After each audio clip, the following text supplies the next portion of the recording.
ഞങ്ങൾ പൈസ മുടക്കം വരുത്തിയിട്ടുണ്ടാണ്. ഇവരുടെ അതല്ല, മോദി പൈസ തരുന്നില്ല എന്ന് പറ.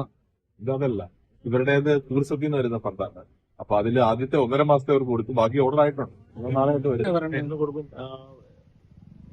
നമ്മൾ വീണ്ടും റിമൈൻഡർ ലെറ്റർ വീണ്ടും കൊടുത്തിട്ടുണ്ട്. എത്രയാണ് വരേണ്ടത്? പെർ മന്ത് 15 ആണ്.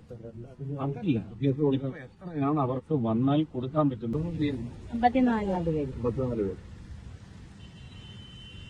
പറഞ്ഞാൽ ഞാൻ കൂട്ടാം. 54 പേർ 15 4 മാസത്തിലെ മുടക്കാം. 32 lakhs.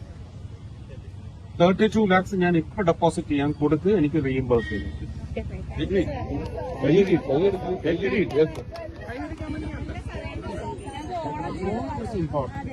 ട്രഷറിക്ക് അതിന്റേതായ ചില ഡിഫിക്കൽട്ടീസ് ഉണ്ട്, എനിക്കറിയാം. അപ്പൊ let us not put pressure on the treasury. You have this money, you give it to them for Onam celebration. Instead, you have to assure me that you will reimburse it. ഒരുപാട് സന്തോഷമായി. ഞങ്ങൾക്ക് ഒരു മാർഗവുമില്ല. 5-6 മാസം കൊണ്ട് ഞങ്ങൾ കിടന്ന് പാടുപെടുവാണ്. ഒരു വാടക വീട്ടിലൊക്കെ താമസിക്കുന്നവരാണ്, ഒറ്റടുത്തൊരു വേലയെടുത്തുകൊണ്ടൊന്നും ജീവിക്കുന്നവരാണ്, അന്നന്ന് കഴിയാൻ പോലും നിവർത്തിയില്ലാത്തവരാ. അപ്പൊ ഞങ്ങൾ കടം മേടിച്ച് കുഴഞ്ഞ് ഇനി കടം തരാൻ ആരുമില്ല ഞങ്ങൾക്ക്. അപ്പൊ ഇപ്പൊ സുരേഷ് ഗോപി സാർ വന്ന് ഇത്രയും ചെയ്തു തന്നെ ഞങ്ങൾക്ക് ഒരുപാട് നന്ദിയുണ്ട്.